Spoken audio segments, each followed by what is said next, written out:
If you want to participate, contact me at ordinarywomenpodcast@gmail.com. I'm sure you have great projects to brag about.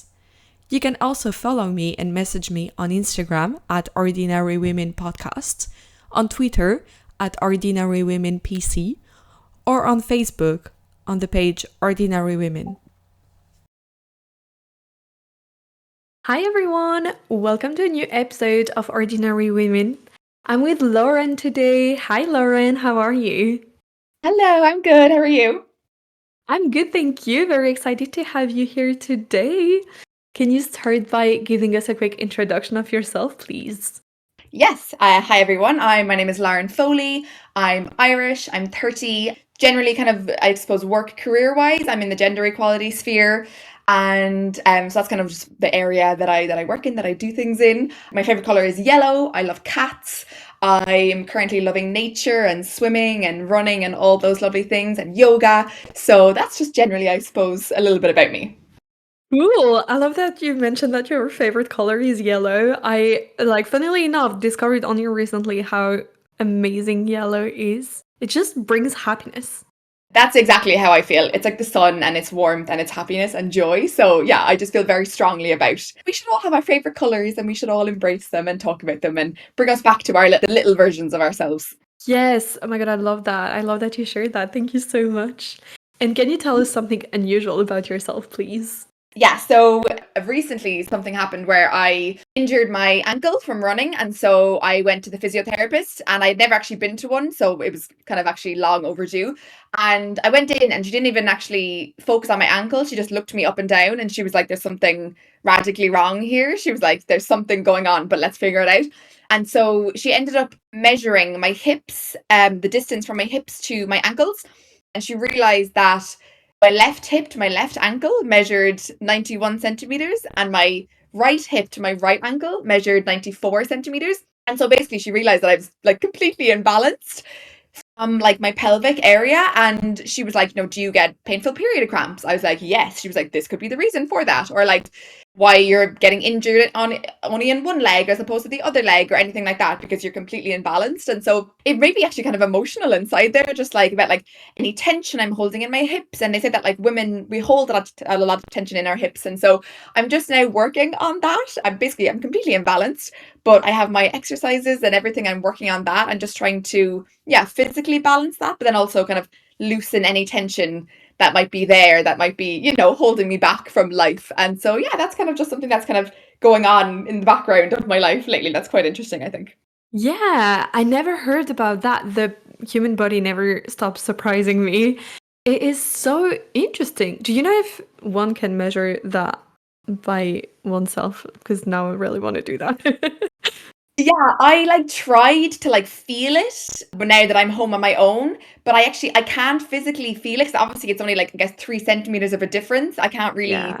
tell, but obviously she had some skills that she knew what to do. So I just now that I talk to everyone, I'm like, everyone needs to go to a physiotherapist, everyone needs to get, a checkup done and get everything measured and looked at and just see what's going on. But I would love to be able to do it myself, but I don't think we can. Yeah, I would love that. Okay, check for myself to go to the physio. That's also so impressive that she just like looked at you and she was like, let me measure you. The skill. This woman is amazing. This person, sorry, I No. don't know if you mentioned. Yeah. Yeah, no, 100%. It was amazing that she just it felt really like validating. Like when I do have painful period cramps or whatever, it felt really validating that there might be like a physical reason why that, and a physical reason that can be fixed easily enough with through exercise. So it actually just felt really empowering to be like, okay, there's actually something legitimately wrong here that I can work on and fix, and hopefully it will have positive benefits in a couple of different areas. So it was really, really lovely that she did that for me. Yeah, that's so cool. Well, yeah, fingers crossed that it will basically solve all your problems. Well, obviously on this podcast we talk a lot and we already started talking about being a woman. So I'd like to start by asking, was there a moment or an event in your life when you realized that you are a woman? Yes, absolutely. Yeah. And I thought this question was also really interesting because you could take it in like a positive or negative direction. And what I mean by that is like, you could say, oh, well, I was catcalled for the first time. Therefore, I realized I'm a woman. That's like a negative thing. Or even like neutral, like, oh, I got my period for the first time. Therefore, I'm a woman. Not that those two necessarily go hand in hand, but for a lot of people, it would. So that was quite interesting just from that perspective. My earliest memory or kind of event where I realized that I was a woman, and I talk about this a lot actually, was when I was 9 years old and my brother was 12 and he was moving from primary school to secondary school. And we were basically going around looking at all the different schools, going to different open days, and I was kind of just tagging along with my mom and brother. And we went into one school, and I remember being kind of like the gym area of the school and just thinking like this is so cool, like I'm gonna go here, and being so excited that like I was gonna go here. And my mom just turns to me and she's like, Lauren, you can't go here. And I was like, what? Like, why? I was genuinely like, what? Why can't I go here? And she was like, it's the boys' school. And I was, I would like to say that I was quite a smart 9 year old. I was quite intelligent. I would like to think all of those things about myself, but I genuinely couldn't fathom why I wasn't allowed to go there. It was so strange. And it was like up until that point, it hadn't occurred to me that like boys and girls were different and that I was on the girl side of things. And that I think it was that boys are off and men are often seen as the standard. And it felt like here I was being this kind of deviation from that. Like, oh no, you're a girl, so you're different and you can't do the things that the boys are doing. It was quite interesting. And I mean, I feel like lucky in ways that I had that moment of realization that I'm a woman in kind of an innocuous way. Like, again, it wasn't like I was catcalled or something worse happened to me. It was just kind of this, oh, you can't go to the boys' school thing.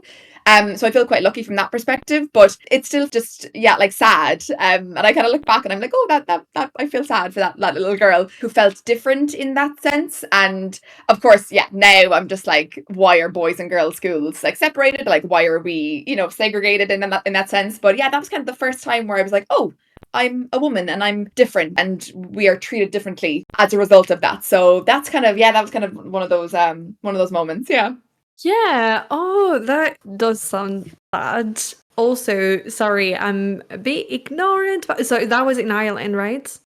Yes, yeah, sorry, in Ireland, yeah. So a lot of our schools are very much like boys' schools, girls' schools, separated type thing. Yeah. Oh, is that still the case today? Oh yeah, completely. I mean, Right. Oh, there's a handful that are mixed, but the majority of schools are Catholic schools, and as a result, kind of, I guess, of that, they're just completely separated. So primary schools, secondary schools, everything is for the most part separated. It's insane. oh, that's so interesting. I didn't know that. I do not know much about the Irish school system, I'm afraid. But that is so interesting. So, and is anyone trying to change that? Or is it very much like this is what is happening and it's not likely to change? It's a good question. I'm not sure. I mean, I think I would know if there was like this super like big push for it to change. I think people are just like focused on other things and they don't see that as a big issue. But I know that, like, again, like people who are like, say, parents who are quite opinionated about it would find, yeah, the mixed schools and send their kids there. But there's so few of them that it's quite difficult. And if you're from like a rural community or someplace, like you kind of are limited in the schools you can go to. I feel like you have to be in a city to have the option of going to either boys, girls, or mixed. But yeah, no, it doesn't really seem to be a thing that is changing anytime soon, unfortunately.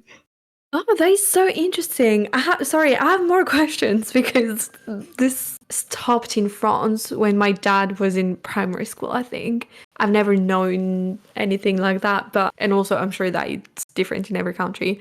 But okay, stupid question number one. Did you have like boys friends when you were younger? Because like I don't know about you, but for me most of the friends that I had it was through school because that's where you spend most of your time and you play blah blah blah.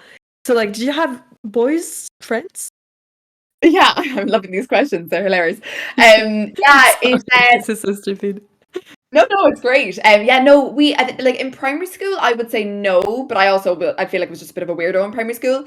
In secondary school, like the girls and boys schools were quite near to each other, so you would definitely hang out with boys, but it was super scary. It was super like, oh my God, boys, they're so different. Like it's so crazy. Like we definitely were just like enamored or just like in awe or just so awkward around them because we weren't used to being around them, that like when we were, it was just so awkward. And even thinking about it now, I'm like, oh god. But yeah, there definitely was boys around, but yeah, like we weren't in classes with them. It wasn't like we were like, I was best friends with any boys. We definitely were like, the girls was your kind of immediate crew, and then you would just see boys like at discos or at different random things. But definitely your kind of core crew was your girls that you were in school with. Yeah.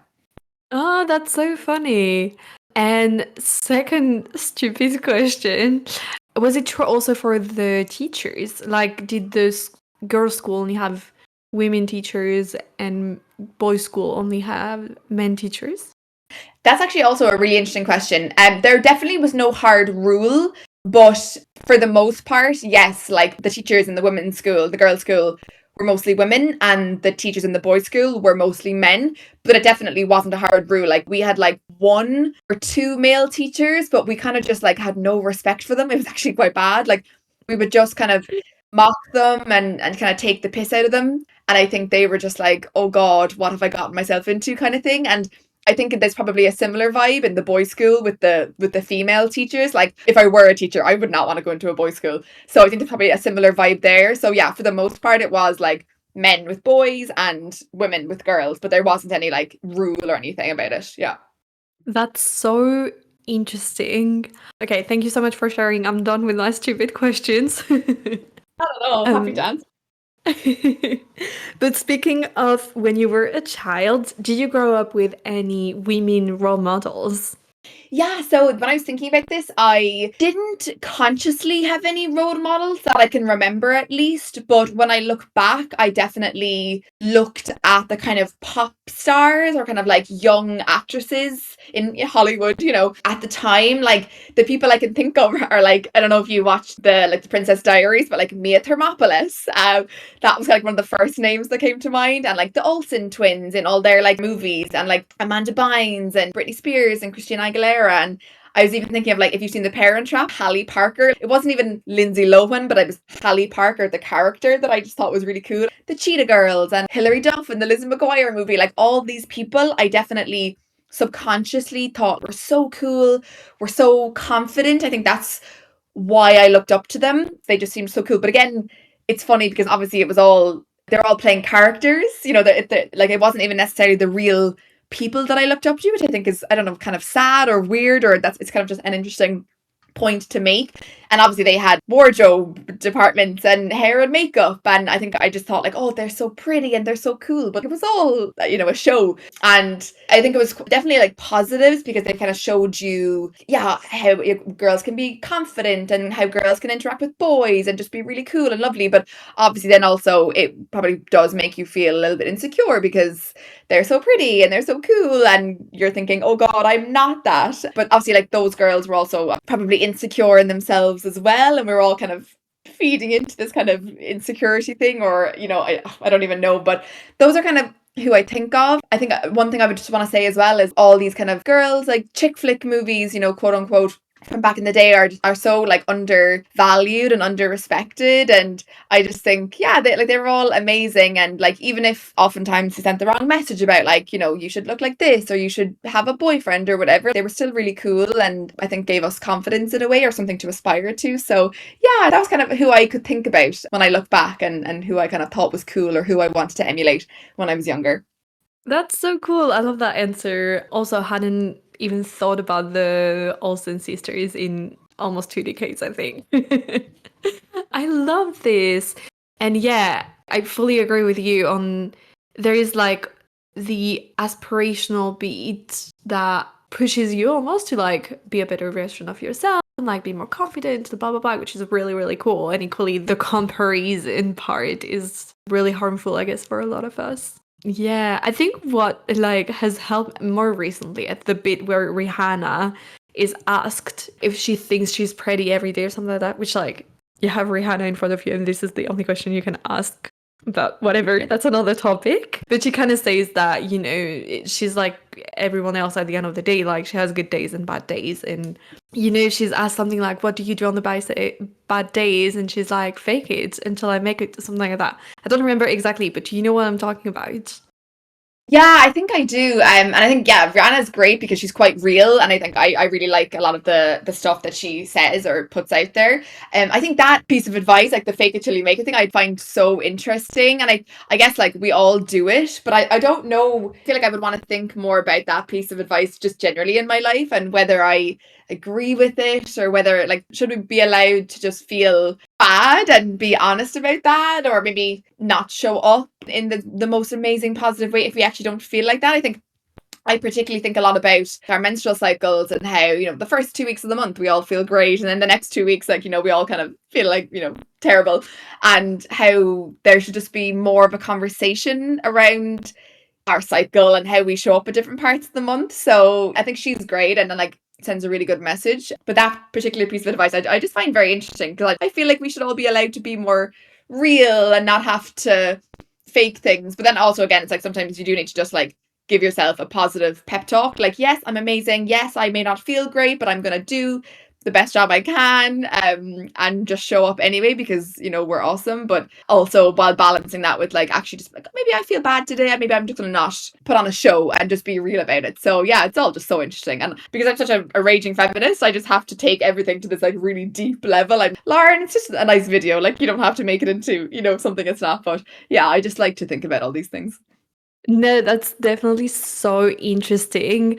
And it's so interesting because when I heard that for the first time, like the lesson I took from it was less the fake it till you make it and more if even Rihanna has moments where she's not that confident, maybe I can give myself grace and be like, okay, I don't feel good today, and that's okay. So it's so interesting to see that we refer to the exact same piece of content, but we both took very different I don't know how to say that.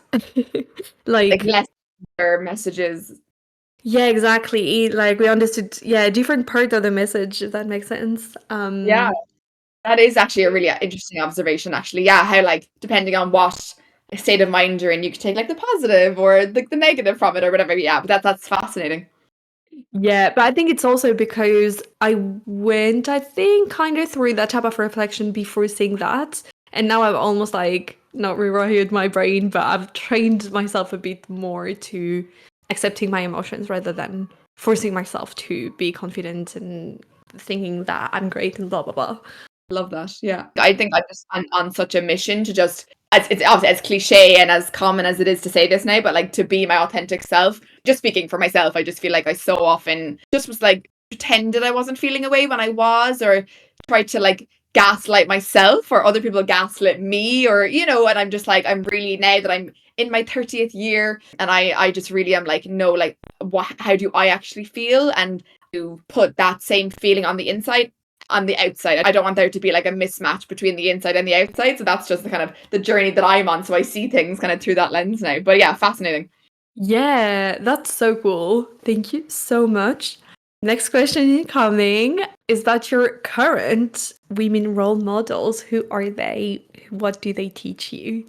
Yeah, so there's so many people now that I love, and I think this is also something really interesting. Going back to my previous answer of who I kind of gave when I was a childhood was like obviously the internet wasn't a thing then, and we were so young. So the people that we could look up to, I feel like we're all very one.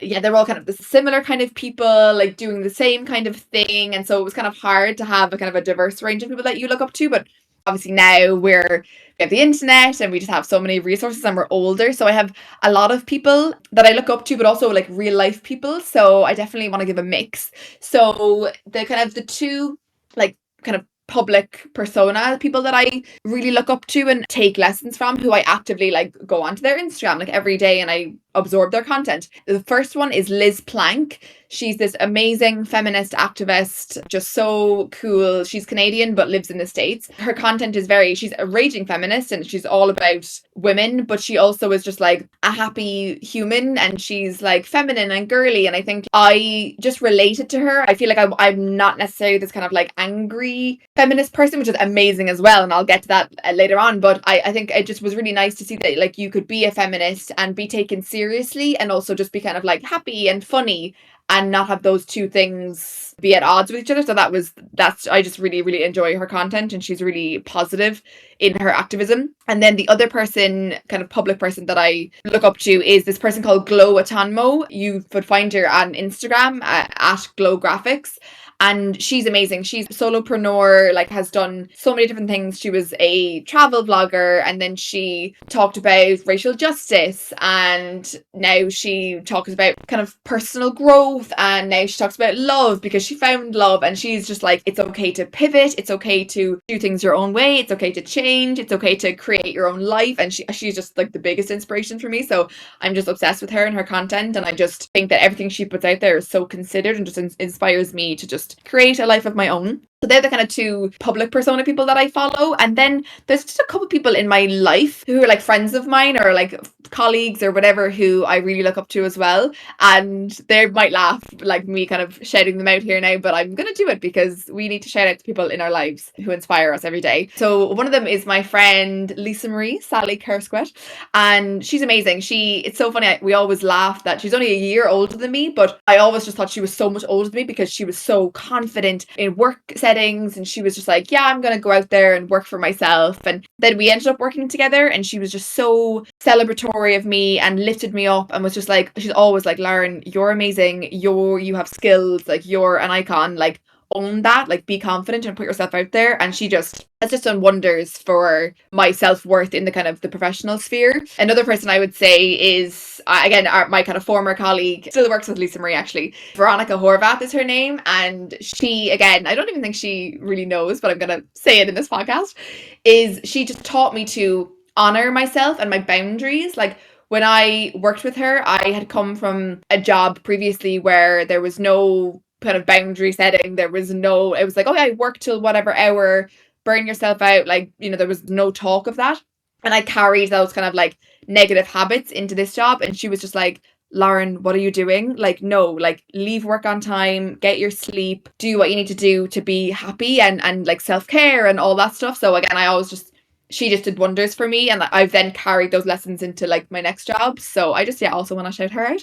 And then finally, someone else who's in my life is Emma Rainey, and again, just big feminist. These are all amazing feminist women. And the first person I said that she showed me that it was okay to be like funny and happy in your content, but my friend Emma showed me that it's okay to be angry in your content and to not be afraid of coming off as, quote unquote, unattractive.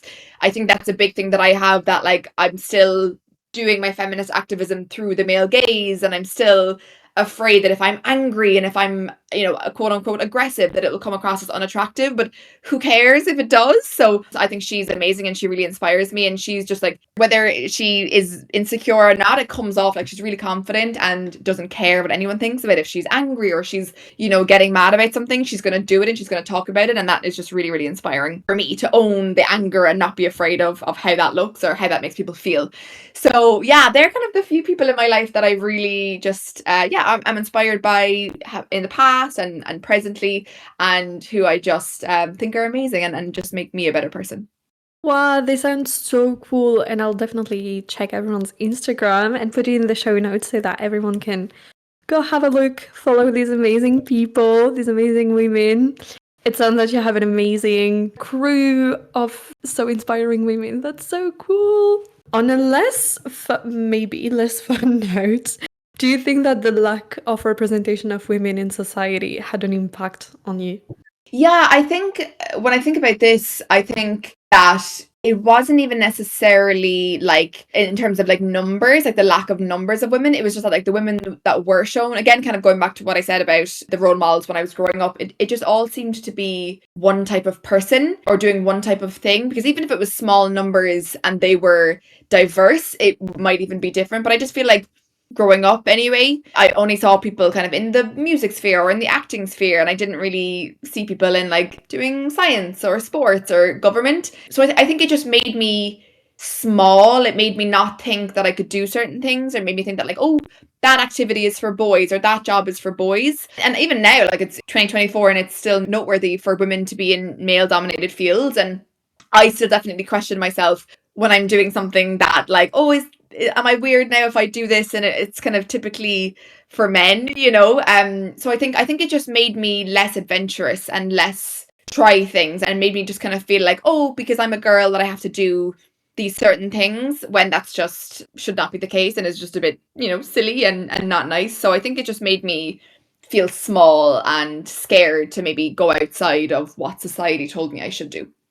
Yeah, that makes so much sense. But I'm glad that you now have all the amazing role models you mentioned before to help you get out of this.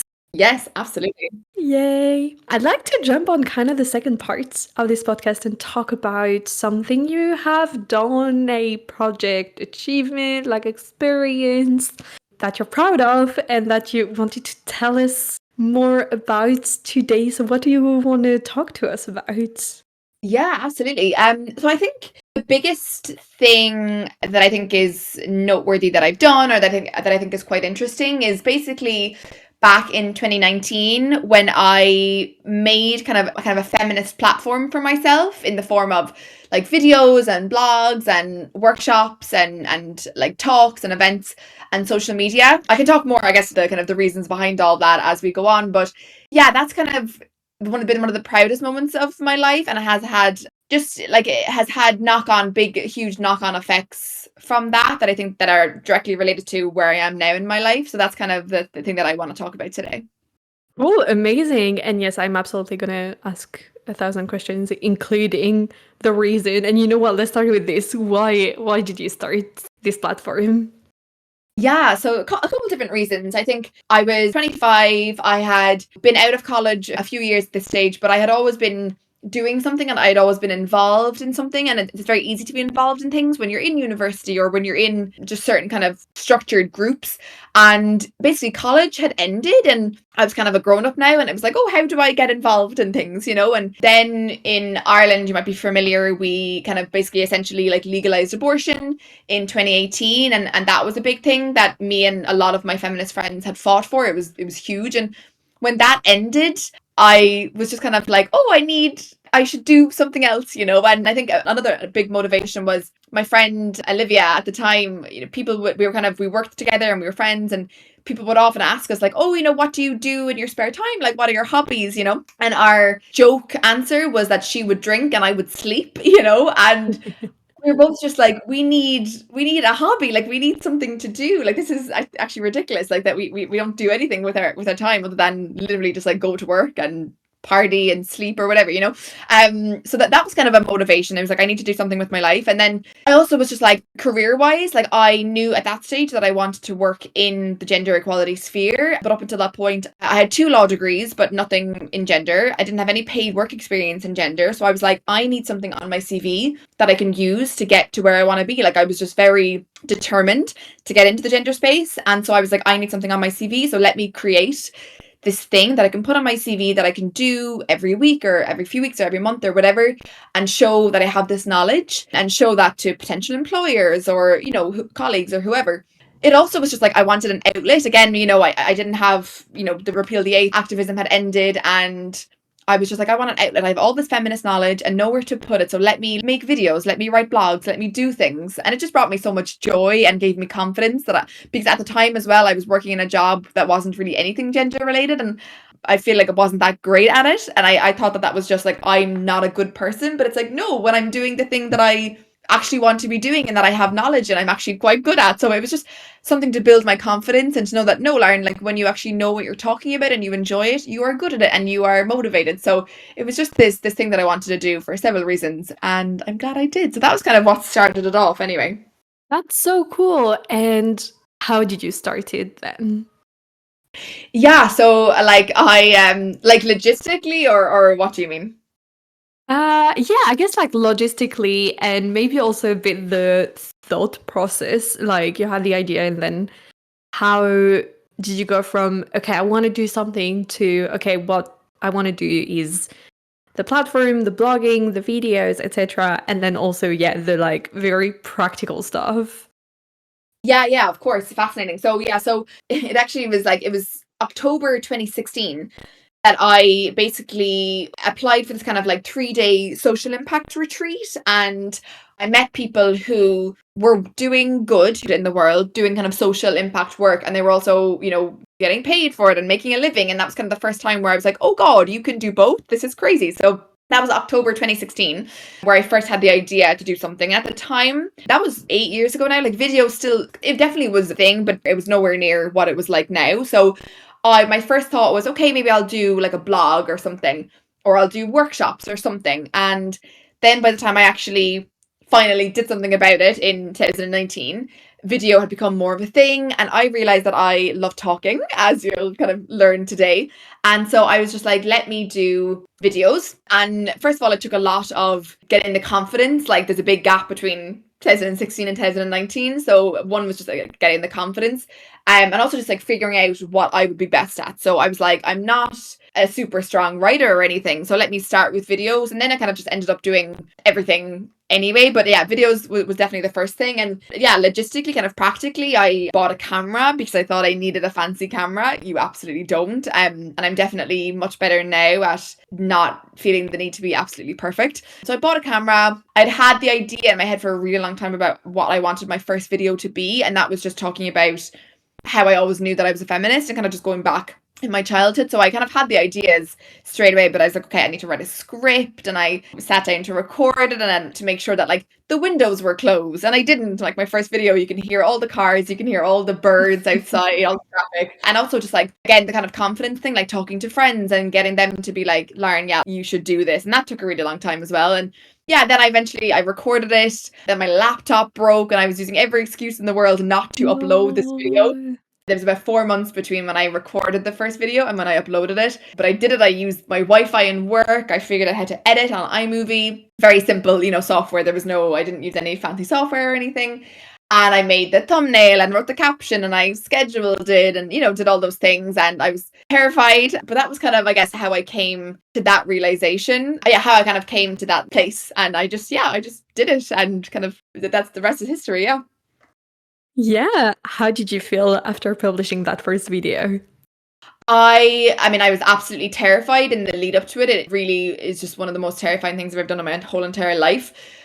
I definitely, once the first like came in on the post on Facebook, my nervous system started to relax a little bit. I was like, okay, because the worst thing in the world would be like no one liking it or no, but yeah, very, very quickly the likes started coming in, the comments started coming in, the external validation started coming in, and it was amazing. I was definitely felt so vulnerable, felt so exposed, but I want to say that I was proud of myself, but I don't even think the pride came into it because I was still just so terrified and I was just up the walls. I wasn't even thinking about it. But now that I look back, I feel like I want to say I was proud. But in that moment, I was still just like, oh my God, what's going on? And I had everyone writing to me. And it was just this really, really big, crazy moment, actually, because yeah, it was just this weird, not weird, but like it definitely was this kind of strange thing to do. And everyone in my life was just like, oh my God. But everyone was so supportive and it was amazing. So yeah, it was just kind of a mad day. Oh, I can imagine. That's so cool. I'm so glad that, yeah, you did it. And was there anyone who had an impact on this? So like an important figure, anyone who like supported you or inspired you, or yeah, anyone who had an impact? Yeah, I mean, definitely like the public figures that I mentioned before, definitely all those people online, people like Gary Vee, like a lot of people online really helped me kind of motivate me to just do something of my own. But there's definitely kind of two people that were in my life at the time that really inspired me as well. One is my friend Coleman, and I always say this to him that he basically, it was like the Friday, I think, the Thursday or Friday, I uploaded the video and he knew that I had been talking about it for months and he knew that my laptop broke and he knew all these things. And he was just like, Lauren, if I don't see a video on my timeline on Monday, I'm going to stop being your friend. Like, stop with the excuses. Our friendship's going to end if you don't upload this video on Monday. And I always give him such credit for that because it really motivated me to actually just get over myself and upload the video. And I did it. And we remain friends to this day and everything's good. But I was really grateful that he just kind of took a tough love approach with me in that moment and was just like, Lauren, do it now or stop talking about it, So he's one person. I also want to say that definitely my partner at the time was also definitely a big influence. Like he was and still is, very artistic and is in the music scene, and him and all his friends are all amazing. Like they're all either artists or they do music or they dance, and they all had something of their own. And again, I just kind of like, I want something for me. And I think the biggest thing was that it normalized doing something. I think still even to this day, like putting yourself out there can be embarrassing and you can be self-conscious. And I just looked at my former partner and all his friends, and I just thought, okay, yeah, they're doing this thing and they're not embarrassed and they're actually confident. And it actually borderline almost made it like embarrassing not to have something of your own. I was like, oh God, I need something. This is embarrassing. Again, kind of going back to that hobby thing, like I was like, I need to have a hobby. I need to have something that I do, you know? So definitely seeing him and all his friends really just normalized putting yourself out there and being confident and not caring what people think. And it made me inspired me to create this as well. So I'll always be very grateful for kind of being surrounded by those kinds of people at the time. Yeah, again, it sounds that you really know how to surround yourself with amazing people. That's amazing. I'm very lucky in that. Yeah, that's so amazing. Well, I'm sure that it's not only luck, it's also, you have the friends you deserve. Thank you. And what challenges have you faced? Yeah, a lot. I think one specifically in regards to videos, and it's basically part of the reason why I haven't uploaded a video in a long while now, but definitely the self-consciousness of recording a video around people. Like it's easy to sit down and write a blog post because you can just do it you and your laptop and it's quiet. But with recording videos, I definitely was really self-conscious about whoever I was living with at the time hearing me. So again, whether that was my partner or my best friend, or if I'd be at home with my family, like I was just like, oh God, people can hear me. And it really actually stopped me from recording at certain times. And I don't know, have I fully gotten over that? I've probably gotten a little less self-conscious, but that also was a big thing. And that's really, it's kind of a confidence issue. Like everyone that I was with was like, Lauren, we don't care, but I cared. I was like shy. And even though I was putting this video out there online every week for everyone to see, I didn't want the people in my life to hear me mess up and have to edit, something out. Or I just felt I was still just really, really embarrassed. So that was a challenge. And then also just like, I suppose the motivation and keeping consistent with uploading videos. I definitely still do a lot of things like this podcast, or I do events, or I write an article or a blog, but I haven't, like the uploading of the videos every week was a lot of work. And it got to the point where my day job was just like insane at the time. And I wanted to enjoy my weekends, and I wanted to sleep, and I wanted to spend time with loved ones. And I was just like, oh my God, I can't keep all of this going. Maybe if I had more energy or I was more motivated, I could have kept it all going kind of on a consistent basis, but I just kind of couldn't. And I just wanted to enjoy my weekends. And I was living in Portugal and I wanted to explore and just enjoy the sunshine and not be inside. And I think also a big part of it was like, I mentioned one of my goals was that I wanted to enter the gender equality sphere, and that was one of my motivations for it. And then when I then landed in the gender equality sphere, I think there was a part of the motivation was like, oh, well, I've achieved this now. So do I need to keep doing this?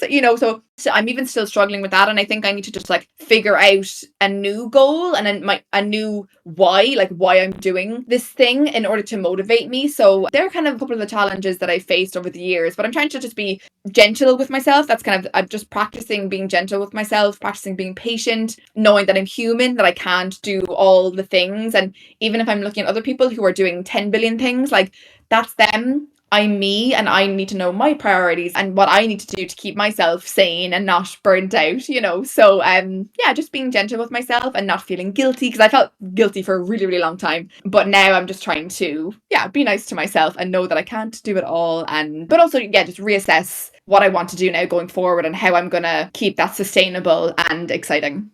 Yeah, that makes so much sense. And especially as you were saying, maybe, I don't know, I kind of go through phases with this podcast as well, where I'm like, oh, do I want to continue? Do I want to stop? And kind of reassessing, okay, yes, I do love it.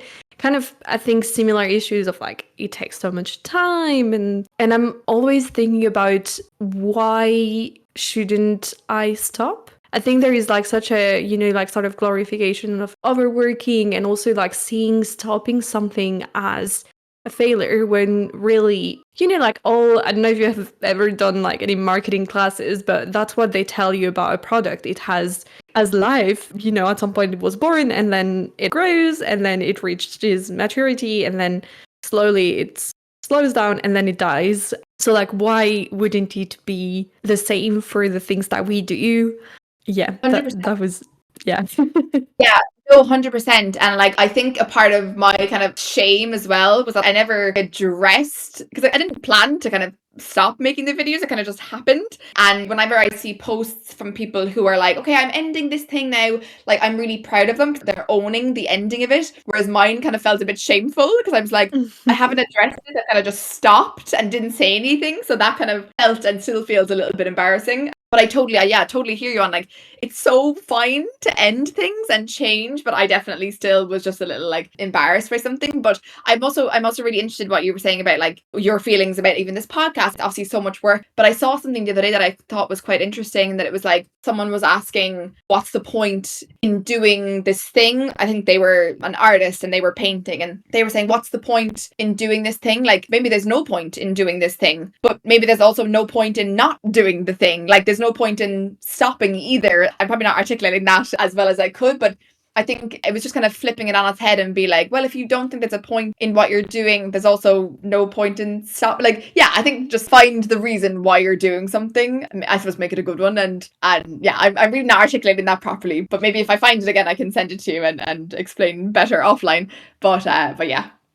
Yeah, I mean, if you find it, I'm super interested. In general, that's a topic I absolutely love. And there's some, well, you know Jill too, so one of my friends, for every listener who does not know her.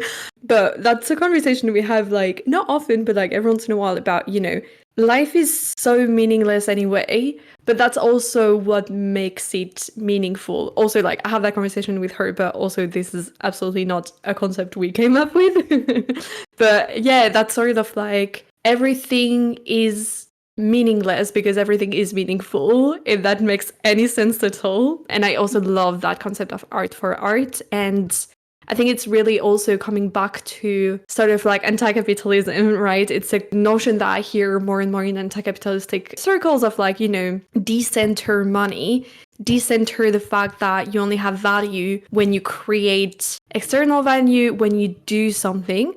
And just do something because you want to. And that's also a conversation. I don't know if you had also maybe similar like conversations. If you make any money with your blog or with your videos, I don't make any money at all with my podcast, as most, I think, podcast creators. And content creators in general, it's like really, really hard. There's only a few, right? And art, like any type of art. But also, I paint and I don't intend on making money. And like, we don't have to. There doesn't have to be a purpose other than I like it. 100%. And definitely, yeah, there's two things I would love to say to that. Is like, the first one is about how like money, I've heard from people how, yeah, obviously like the money can change your motivation for it, and like adds pressure, and it makes you, yeah, not want to do, yeah, it adds a different kind of motivation, and maybe almost like takes away the kind of intrinsic motivation that you had. So that's something that I find quite interesting as well. But also I totally relate on the painting thing, because I was really artistic as a kid and painted a lot. And I'm now trying to get back to, again, just kind of come back to little Lauren and do things that I loved as a child. And painting is one of those things. And even when I'm doing it, like, I'm having to constantly tell myself, like, it doesn't matter if you're bad or good or whatever, because art is, I guess, subjective, but I'm just like doing it because I enjoy it and I like it, and it's kind of meditative, and I kind of just focus on the page. But I'm constantly having to fight against those thoughts of like, oh, I need to be amazing in order to do this, or maybe I could like sell this one day. Like, why does it always go to that? Like, why can't it just be painting for the sake of painting? So I completely relate to that as well. And it's kind of funny that we both kind of have that thing with painting. Yeah, that is so interesting. Yeah, thank you so much for sharing all of this. Oh, also, one thing that I thought about when you mentioned, like, people owning the end of their things, just a quick reminder that Daft Punk announced that they stopped making music 8 years after the last tube. So, I think, well, after the last song, sorry. So, I think we can give ourselves grace with this as well. Wow, I'm genuinely sitting here like jaw on the floor. That's really fascinating. I didn't know that. I'm gonna Google that after this. That's really cool and empowering. And I'm sure, I have no idea, but I'm sure people were like, yeah, obviously, or maybe they were like, oh no, or yeah. I'm interested to Google that and see what the response was. That's really interesting. Thank you for sharing. Yeah, it was a bit of both. I remember that. I mean, I don't know how, I'm sure they're very well known in general in the world. But again, being French, I had that French perspective, I guess. So like a lot of French people were like, talking a lot about that because obviously they're a big thing in French, being from French. And it was exactly a mix of that, like both like, yeah, we kind of figured that out, but at the same time, no, like now it's actually for real. So it was exactly a mix of that. It's fascinating. Oh, yeah. Yeah, so you still have a few years to stop and still be faster than what the Daft Punk did. Yeah. Thank you so much for that permission. Yeah, that's great actually. Thank you. Yeah. Men giving us permission once more. I'm joking. And so we talked about the challenges, but what was easier than you thought would have been? Yeah, the first that comes to mind there is actually the releasing of the video. So like again, I mentioned that I was absolutely terrified. Like I've never been more afraid of anything in my entire life than when I released that first video. It was horrendous, but it was so funny how quickly that became really, really easy, because the first time you release a video, everyone is obsessed, everyone loves it, you get all the likes and comments in the world, it's amazing. You go from being like, oh god, I'm so embarrassed if people see this, it's so embarrassing putting yourself out there, you know? But you put up the first video, you get all the likes, all the comments, it's amazing. Then the next week comes by and you get, maybe half the amount of likes, half the amount of comments. People care less. It's your second video, it's the shock factor has worn off, And then your third video comes around and gets, still a few likes, a few comments. And then your fourth video comes around and no one cares anymore. Like at this stage now, you have to actually be like working for your audience. And it goes from being like, oh my God, I'm so embarrassed that people are going to see this, to, oh my God, I'm so embarrassed that no one is going to see this. This is so embarrassing if I get no likes, if I get no comments. And so it went from being like, oh my God, I'm so embarrassed and terrified uploading this video, to, oh my God, I have to upload this video and I need to put it on everyone's screens, on everyone's social media. Everyone needs to see it, because the more embarrassing thing than people seeing it is no one seeing it. And so this thing that was terrifying the first few weeks then just became very easy and nothing. And yeah, again, it just made me want to publicize it even more so that it would get the comments, it would get the views, it would get everything. And so I didn't expect that shift to be so quick. I thought that like I would be always terrified and self-conscious every week. And don't get me wrong, I mean, some weeks if I talked about something really controversial or really personal, I might feel a bit more vulnerable. But no, like very, very quickly, it became this really, really easy thing that I was like, oh my God, instead of, again, like going from, I don't want anyone to see this, to, oh my God, I hope everyone sees this right now, because it would be so embarrassing if they didn't. So that was really fascinating and really just showed you like you should just do the thing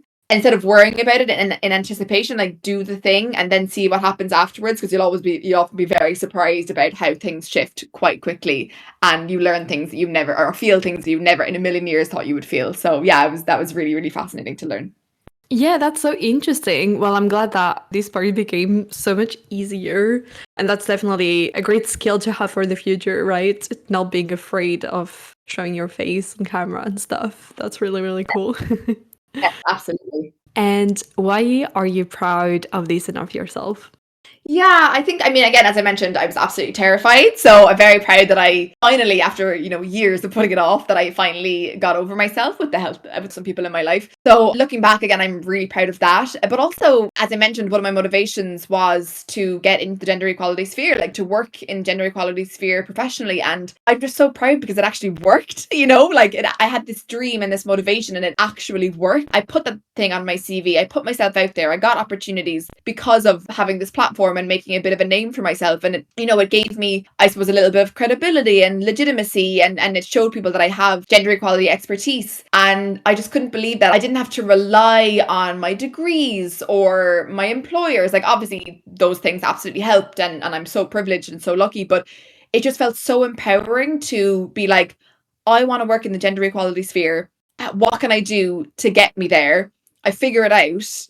And then I do the thing and it actually works. And I'm now here, like working in gender equality, and I have some amazing colleagues and I'm in this sphere and doing this work, and it's amazing, and just feels really cool to not feel again at the mercy of other people or like external things, that you actually are in control and you can take your future into your own hands and, steer your own ship. And I think that's just a message, not that I'm, the best person in the whole entire world or anything, but that's one thing that I definitely would want to put out there to people, that like you can be in control. And, even if you do the wrong degree, like I did the wrong degree, I look back and I think, oh God, why did I do that master's? And for years, I definitely felt like, oh God, I have to now work in law because I did a degree in that or whatever. And you absolutely don't. Like, you can change. And yes, it absolutely took a lot of work and I ended up cutting down because it was too much work, but I was just able to take control and do the thing. And I would just say that to other people as well and kind of encourage them to, if they are also feeling like they want to do something different but think that, oh God, they can't, like, just to figure out what you can do to get there and actually believe in yourself and do it. So yeah, that's kind of a long-winded answer there, but that's kind of just, I'm proud of myself that it actually like worked and I got something out of it, and I'm just proud of myself for that. So it's nice to be asked, and it's nice to kind of reflect on that and give myself a moment of actually just feeling the pride of that. Yes, completely. Because that's so much to be proud of. That's, yeah, absolutely amazing what you're doing. So go you. Thank you so much. And I think we're going to conclude our episode on this. Thank you so, so much for coming, for sharing this part of your stories with us. It was really, really interesting and great to listen to you. So thank you so much. Yes, thank you so much for having me. This is amazing. And yeah, I just love the vibe of this podcast and how you showcase, ordinary women. And because I just feel like women everywhere have stories to tell, and it's just amazing. So thank you for kind of creating this podcast and the concept, and yeah, just giving a voice to, the regular women amongst us who are amazing. Thank you so much. Yeah, I try to do that. Before we close, is there anything that we didn't talk about that you wanted to add? Yeah, no, I don't think anything major. But I suppose something that's on my mind is I did a retreat yesterday, kind of just a day retreat in Ireland with a bunch of amazing women, and we just were sharing a lot of like resources with each other, just word of mouth. And it was like a vulva workshop was part of it, so we were talking a lot about like female anatomy and all that, and there was a big Irish language component of it as well. And I want to say this because I'm just thinking about it, but just again, kind of going back to why I think your podcast is and the concept is great, is like so much of the knowledge that we have we lose because it's in our head. And I just love outlets like this where we can like share those thoughts and learn from each other, and particularly just what I find so interesting is in the Irish context, like a lot of specifically what we were doing yesterday was a lot of the words for women's genitals, women's body parts in the Irish language were lost because of colonization, and people really had to kind of go into these communities nowadays and ask people and get word to me, like, what is the Irish word for vulva? What's the Irish word for vagina? What's the Irish word for